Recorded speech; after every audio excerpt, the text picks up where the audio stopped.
Benvinguts i benvingudes a una nova edició de l'Ull al Dia. Avui tenim amb nosaltres la senyora Agnès Ferrer, alcaldessa de la Bisbal del Penedès. Senyora Agnès Ferrer, molt bon dia. Hola, molt bon dia. Voldria començar parlant d'un tema que afecta ja no només el Penedès, sinó també a tot Catalunya. Imagino que el Penedès, evidentment, també és afectat, i ara vull preguntar-li com, que és el tema de la sequera. Com s'està vivint la situació d'aquesta sequera, d'aquestes restriccions aquí a la Bisbal? És un tema, com has dit, que ens preocupa a tots, perquè només estem a començaments d'abril i estem en una situació que molts anys no ens hi trobàvem ni a l'estiu. Aquí, de moment, no tenim restriccions, no tenim problemes d'aigua, i això de vegades també et fa patir perquè penses que com que ara no n'hi ha, doncs tothom segueix amb el mateix consum que feia sempre i pot ser que quan ens hi trobem tinguem més problemes, no? El que sí que hem d'esperar que plegui tot tingui un consum responsable. S'han anat fent diferents publicacions i crec que entre tant Ajuntament com també la Generalitat i altres organismes s'han fet es van fent diferents recomanacions de cara a reduir el consum d'aigua, però seran uns mesos que patirem aquests. Sí. Quan es veu que estem tot just al principi de mes d'abril, acaba de començar la primavera, i es veu la temperatura que fa els incendis que ja està havent en alguns punts tant de Catalunya com d'Espanya, em preocupa l'arribada de l'estiu, que encara serà més calorós? Molt perquè nosaltres al municipi tenim 32 quilòmetres quadrats de municipi, per tant és un municipi molt extens, tenim molta zona boscosa, tenim moltes urbanitzacions entremig de la zona boscosa, amb el que comporta, i sempre per Setmana Santa ja tenies una mica de començar a preocupar-te, perquè és quan ve ja més tothom a les cases o a la residència, hi ha més volum, i per Sant Joan ja era el tret de sortir del patí. Sant Joan amb els petards i amb tot ja començaves a patir perquè venia l'estiu. Però el que comentava, Josep, que ara fa unes setmanes que ja estem en un temps entre la sequera i les temperatures que està fent és preocupant. I sí que la setmana passada ens vam reunir amb l'ADF, que és l'Agrupació de Defensa Forestal Clot de Bou, que agrupa diferents municipis, per la Bisbal és un d'ells, i nosaltres amb ells fem un conveni anual de 5.000 euros, primer per la seva gestió i després perquè fan diferents tasques de prevenció i extinció d'incendis. I el que hem fet la setmana passada és els hem proposat doblar aquest import i que ens faci una proposta més específica de quines tasques poden fer durant aquests mesos, veient com hi ha la cosa, tant de conscienciació amb la ciutadania com també de temes de prevenció, més que res, que siguin prevenció, que no siguin extinció d'incendis, per arribar aquí, que siguin extinció. Quines són les tasques de prevenció que es podrien fer per tal d'evitar algun incendi? Perquè hi ha vegades que amb la calor que està fent, lo sec que està tot, alguna vegada semblen fins i tot inevitables. Sí. Hi ha una part molt important, perquè està comprovat que bona part dels incendis són per descuits, o sigui, estan fets per la mà humana encara que no sigui fet expressament, no? I la part molt important és la part de conscienciació. Llavors, una part que sí que ens han comentat, que ja ens exposaran exactament com ho faran, és aquest tema de conscienciació amb la ciutadania, no?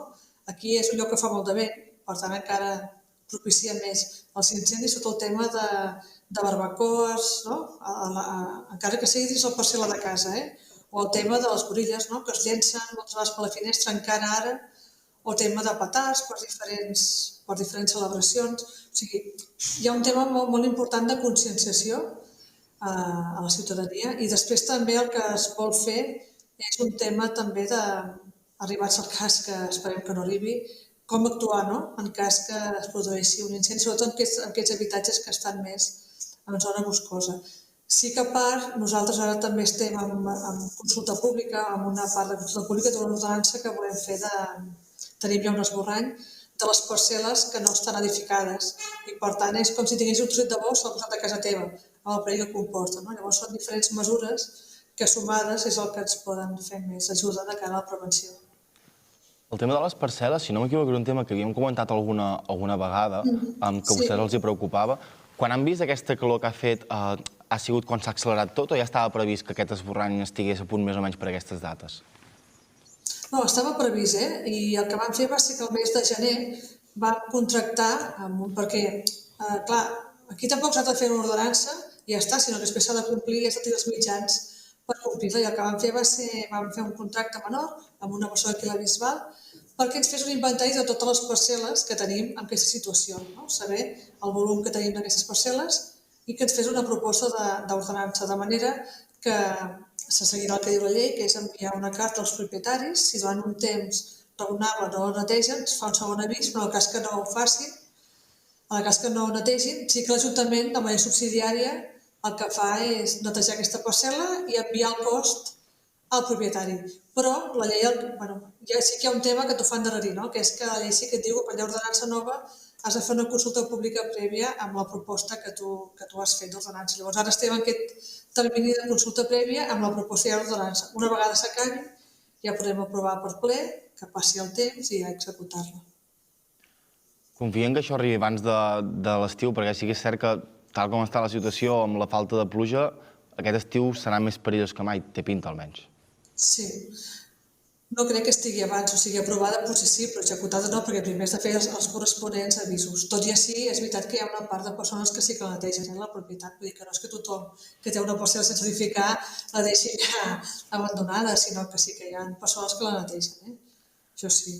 M'ha comentat que la Bisbal no està dintre del grup de municipis que s'ha anunciat aquests dies que tindran restriccions en l'ús d'aigua. Creu, però, que hi entraran properament si la situació no millora? Segur, perquè al final és el que diem, no? No sabem exactament la reserva que hi ha d'aigua, però de moment a la zona que estem no ens han avisat d'aquestes restriccions i els municipis que depenem d'aquesta part d'aigua doncs no hi estan, però si segueix així segurament, si segueix sense ploure, tard o d'hora hi acabarem entrant. Li preocupa la situació que puguin tenir els pagesos del voltant del municipi? Preocupa, perquè al final els pagesos no tenen aigua de boca per regar, sinó que és la pluja.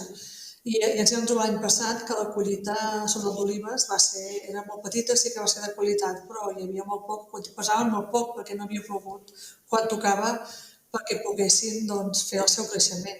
I és preocupant perquè alguns pagesos comenten que fins i tot hi ha herbes que creixen a la vinya, que són aquelles que creixen, plou, nevi, faci vent, plogui o no plogui. I fins i tot aquestes estaven seques, deien que no els havien vist mai seques com ara. Per tant, esperem que... Sempre per Setmana Santa, tots diem que faci bo, però jo aquesta vegada és igual. Si ha de ploure, que plogui, i si no es pot fer algun acte, doncs que no es faci, però és més important ara la pluja. Per tant, que esperem que aviat plogui, perquè si no sí que tindrem... No ja només pel tema sequera, sinó també pel tema collites i verdura en general, no? Al final, els animals mateixos, vull dir, els animals que tenim dels boscos, clar, que també necessiten aigua. Ja per tancar el tema de sequera, incendis i tot plegat, sí que la Bisbal és una zona on hi fa un vent molt fort, que això sempre ho hem comentat. Imagino que això fa estar molt més alerta, perquè en cas d'un petit incendi, una mica de vent pot descontrolar molt més ràpid tot. Moltíssim, és molt més. Primer perquè moltes vegades hi ha els incendis, allò per llei de Murphy, s'acaben produint moltes vegades en zones poc accessibles. Si això li sumes que fa vent, que et pot fer anar per tot arreu, sí, això fa perillar perquè moltes vegades un foc que sembla que sigui controlat, no sé, d'una barbacoa o d'una crema, pot ser que amb un cop d'aire se't desviï i t'ho faci anar tot, ja. Ara sí que deixem el tema de la sequera, esperem, evidentment, que no haguem de lamentar cap tipus d'incendi a la Bisbal. Volia preguntar-li per una prova pilot que s'ha començat a la Bisbal d'envelliment actiu amb l'aparell d'Alexa, si no m'equivoco. Com ha anat i com va sorgir també la idea? Perquè és una cosa relativament curiosa. Sí, és curiós, quan ens ho van proposar ens vam quedar tots primer parats. Això ve a través d'una empresa que es diu ARC, que és d'aquí la comarca, i que sí que té alguns projectes socials que a l'hora de fer proves pilotes amb els municipis amb els que intervenim més, amb altres projectes, ens ho va proposar. Llavors tenim una veïna, la Felissa, que li va fer aquesta prova. Ara fa unes setmanes vam anar a Tarragona, a l'Institut Virgili, una mica per als municipis que havien participat en aquesta prova pilot, per veure les conclusions, i ens van explicar, i realment ens vam quedar molt parats, perquè els ensenyaven, o sigui, els hi programaven amb Alexa, els hi programaven diverses coses, com és les agendes dels metges, els recordatoris, que al matí ells poguessin dir què tinc avui? O quines... Llavors sempre els recordaven, no? Temes de medicació, temes de metges. Després ens comentaven molt, com van fer aquestes conclusions, van passar un vídeo dels diferents usuaris. I tots comentaven la companyia, no? De tindre conversa, de demanar cançons de la seva època, no? I les troba totes. I això doncs els suposava doncs, molta companyia, sobretot en moments allò primera del matí o al vespre, si són gent que viuen sola, doncs els hi feien molta companyia. O preguntar a quina hora fan tal programa, o posen tal cosa. Llavors, clar, primer els hi xoca moltíssim que allò els hi pugui parlar, no? Perquè, clar, nosaltres, mira, segons que ja estem, potser no ens xoca tant, no? Però almenys això i després és el tema aquest. I vaig fer una prova que comunicaven les diferents Alexes i quan podien parlar entre ells o podien fer alguna xerrada així entre ells. Llavors és un tema que també han anat treballant. Ara a partir d'aquí sí que volen potenciar-ho molt més perquè hem vist que és un tema molt important pel tema de companyia, pel tema fins i tot això de alguns recordatoris. Mira, just ara li volia preguntar, i s'ha avançat una mica, és un tema que els hi ha interessat, és un tema que a vostès agradarien que la gent gran de la Bisbal tingués aquest tipus de servei, per dir-ho d'alguna manera?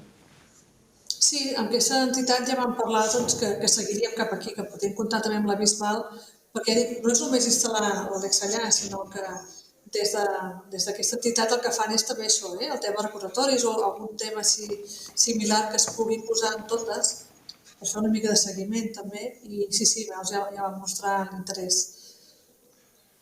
Doncs ja estarem atents, perquè realment és una prova pilot real, realment curiosa. No sé quan els hi van proposar a vostès què s'imaginaven o què van pensar a la primera impressió. Em costava entendre com els podia ajudar, no? Perquè sí que l'Alexa feia llavors una cançó i dius, però tampoc, no sé com dir-ho, posa'm tal programa de ràdio, però no sé fins a quin punt, però em vaig quedar molt sorpresa de la resposta que va tenir. Tant ja dic, tant pel tema de fer companyia, en tema de cançons o de programes de ràdio que escolten, perquè és veritat que n'hi ha molts que tenen problema de vista i a l'hora de sintonitzar, que acaben amb la ràdio petita, no? O amb el tema aquest, en canvi, el fet de ser de veu, doncs també fa que sigui molt més fàcil per ells, no? O a vegades fins i tot amb el tema de trucades, perquè havien fet algun tema d'emergències que s'hi cauen i a vegades no tenen el telèfon a prop o no tenen aquell aparell, doncs també els suposava un avantatge, el fet de poder activar amb la veu. Ha pogut, perquè m'ha comentat que tant vostè com els usuaris n'han quedat molt contents, ha pogut parlar personalment amb alguna de les persones que ha participat i li ha pogut dir la seva opinió? Sí, perquè la Bisbal només ha sigut una senyora que hi ha participat i sempre que ens hem trobat està encantada. I més una senyora que viu sola aquí, però té la filla al costat, vull dir que tampoc és que es visqui tan separat de la família o dels veïns, no? Està dins del poble. Però ens ha comentat que moltíssim, que li ha canviat molt la vida. Diu, perquè només el fet, va emocionar una cosa, diu, només el fet d'aixecar-te al matí, a l'hora que sigui, i li dius el bon dia, no? Bon dia, Alexa. Ja diu el bon dia i li responen, no? Pot semblar una tonteria, però, ostres, que el de bon matí, o anar a dormir, bona nit, i algú et contesti, no? No sé, diu, sembla que no, diu, però se ho suposa molt per mi. Déu-n'hi-do. Anem a canviar de tema perquè li vull preguntar per un reconeixement que els hi van donar fa uns dies a l'Ajuntament de la Bisbal. L'administració oberta els hi va donar aquest reconeixement com a administració local capdavantera en l'impuls de la transició digital, si no m'equivoco. Com va ser aquest reconeixement? Sí, això és a través de l'AOC, que és l'Administració Oberta de Catalunya, en realitat, que com que tots els ajuntaments tenim el portal de transparència, tenim també tot el tema del perfil del contractat per a les licitacions, ho tenim a través de l'AOC. Llavors, ells el que fan és que mesuren com l'Ajuntament utilitza tots aquests temes tant per transparència com per tema de proximitat amb la gent, no? I ho separen en diferents categories. Nosaltres estem a la categoria em sembla que és de 1.000 a 5.000 habitants, i dins d'aquests hi ha els 10 primers, que són els top 10 que diuen ells, i després els 3 primers. Nosaltres vam entrar dins del top 10, aquest dels municipis. És el tercer any consecutiu que ens donen aquest reconeixement i el que mesuren és això. Ells mesuren quantes publicacions fas a través del seu portal, si fas consultes a través del web, tant temes de transparència com temes d'autorització de les eines digitals com a ajuntament i també de la ciutadania. Nosaltres som un centre d'emetre certificats digitals a ciutadania, això també és un tema que puntua. Ells miren diferents dins d'aquest índex, no? i em sembla que eren 85 o 88 municipis de tot el país. Imagino que satisfà quan una administració et reconeix aquest tipus de treball que es fa des del govern. Sí, perquè tu ho fas igualment, no? Són temes que tu ja fas igualment perquè hi creus, primer perquè alguns són obligatoris, El tema de la transparència és obligatori, però després, al final, és potser perquè aquí, com he comentat sempre, com som un municipi molt dispers, sí que sempre hem entès que és fàcil, no?, poder oferir totes aquestes eines digitals perquè és això, estem escampats i més amb el nivell laboral que tenim, no?, que moltes vegades això, l'Ajuntament està obert al matí, molta gent treballa al matí. Per tant, el fet de poder facilitar que la gent pugui presentar registros electrònics i fer tot això a qualsevol hora del dia, doncs els hi facilita molt més, no? I clar, tu ja ho fas perquè veus que ha de ser així, si t'ho reconeixen, doncs sempre s'agraeix que t'ho agraeixin, clar. La setmana passada vostè va visitar el centre logístic a Fanity d'aquí a la Bisbal, si no m'equivoco. Què li va semblar que va veure en aquesta visita? Sí, l'empresa d'Affinity té el que és la fàbrica de pinços, la té a Santa Maria dels Monjos, que està aquí proper, i el que han fet aquí és construir la part logística, o sigui, li fan la producció i aquí tenen el centre logístic per tot el país i també per Portugal, França, i ja fa uns mesos que estan treballant, però sí que ara que ja està tot més en funcionament, ja ho tenen tot més en marxa, ens van convidar per fer la visita. Ara, aquesta és una primera fase, perquè és una nau molt gran de més de 20 metres quadrats, però estan a punt d'ampliar a la parcel·la del costat i al final poder ser tot un centre logístic d'uns 60.000 metres quadrats, vull dir que poca broma amb això. Però sí que amb la part que vam veure, ells han provat una part que tenen molt mecanitzada, no? Amb el tema, sobretot, de distribució, tal com arriben també tots els sacs, la distribució i després també, tal com fan l'enviament als diferents centres. Fan mecanitzat totalment tota la part aquesta de palets sencers i la part que fan més manual és la part que fan de comates més petites. Perquè potser un supermercat demana 2 sacs d'aquí, 3 allà i 2 allà, doncs això sí que és una cosa que fan molt més manual.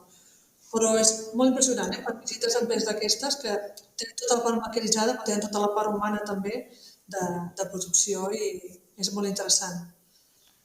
Ja li voldria comentar bastants temes més, però ens estem quedant de temps i hi ha un tema que sí que li vull treure, que és que avui estem a dia 3 d'abril, si no m'equivoco, demà ja es convoca les eleccions i tot plegat. Li vull preguntar uns quants temes. Primer li vull preguntar quines sensacions té vostè de cara a aquest 28 de maig, vostè es torna a presentar com a alcaldable aquí a la Bisbal del Penedès. Quines són les sensacions que té vostè, que creu que li transmet la ciutadania una mica també? Sensacions molt bones. És veritat que ha sigut una situació molt complicada perquè la veritat que ens han robat un any i mig de la pandèmia i l'Ajuntament ja són prou lents, tampoc hem pogut fer tot el que volíem, però al final ens hem trobat tots així, per tant. Però no, bones sensacions.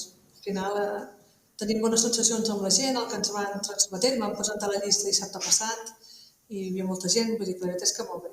Sí, igualment ja dic, ara encara ens queda molt de camí fins que tothom conegui les llistes que es presenten, tota la campanya, i la gent té temps una mica per valorar les diferents opcions abans de decidir el vot. Què creu que li falta a la Bisbal per el motiu pel qual vostè es torna a presentar per ser una altra vegada alcaldessa? Sobretot acabat projectes començats com el poliesportiu municipal, que no m'ha comentat, la primera fase, però fer també la segona fase i una altra tercera fase que encara no està ni projectada, la fascina, molts temes d'inversions d'aigua i tema de serveis nous que hem anat valorant ara aquesta legislatura però que no hem pogut tirar endavant. Però de feina, si se'n vol fer, sempre n'hi ha per millorar. I per què li deixa, és a dir, per què li deixa? Què li treu les ganes de tornar-se a presentar una altra vegada a ser alcaldessa després d'aquests 4 anys que ha passat, que vostè mateix m'ha comentat, que, entre cometes, n'han robat un i mig, però no és que els hagin robat, sinó que han sigut més complicats, imagino, que el que hagués sigut una legislatura normal. Per què es torna a presentar com a alcaldessa? Em torno a presentar primer per això, pel meu compromís amb el municipi. Jo ja porto molts anys, 4 anys de govern, 8 d'oposició, ara 8 d'alcaldessa, i són molts anys, però també l'experiència fa que vegis moltes més oportunitats per poder tirar el poble endavant amb un gran equip que m'acompanya. Això és el principal. Això és el principal, Projectes nous, projectes que continuïn, i la il·lusió de seguir endavant. m'ha comentat també que el que li motiva més és el tema d'acabar tots aquests projectes que ara ha començat. Tot i així, imagino que també li agradaria iniciar-ne de nous a la Bisbal. No sé si me'n pot dir algun d'aquests projectes nous que a vostès els agradaria impulsar en cas de que tornin a arribar a l'alcaldia, al govern de la Bisbal.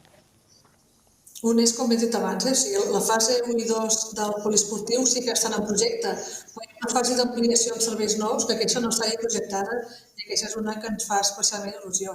Però després, per exemple, el tema de serveis n'hi ha dos, sí, molt ràpids. Un és un que volíem engegar ara, però que per temes de pandèmia i d'un servei molt nou que no sabia ben bé com enfocar-ho, que és un tema de servei a la gent gran, sobretot a portar aliments, menjar, el menjar diari a la gent gran, que és un tema que ara ja comencem a més encarrilat. L'altre és el servei de transport. Nosaltres el 21 vam firmar un conveni pel transport urbà, que alguna vegada també hem comentat aquí, i el que volem fer ara és ampliar-lo que comenci al setembre, amb nous serveis a la tarda, per anar al Vendrell a la zona escolar, vull dir que hi ha diferents serveis també ajustadors. Doncs, Agnès Ferrer, no sé si ens tornem a veure abans d'aquestes eleccions del 28 de maig, tot i així desitjar-li la millor de les sorts, evidentment, i que li vagi tot molt bé de cara a aquestes eleccions. Doncs moltes gràcies. Suposo que ens veurem al juny i ja podrem comentar els resultats. I tant, esperem que sí. I vosaltres recordeu, podeu recuperar aquest espai a través de la nostra web de etb.cat. Tornarem demà a una nova edició de l'Ull del Dia.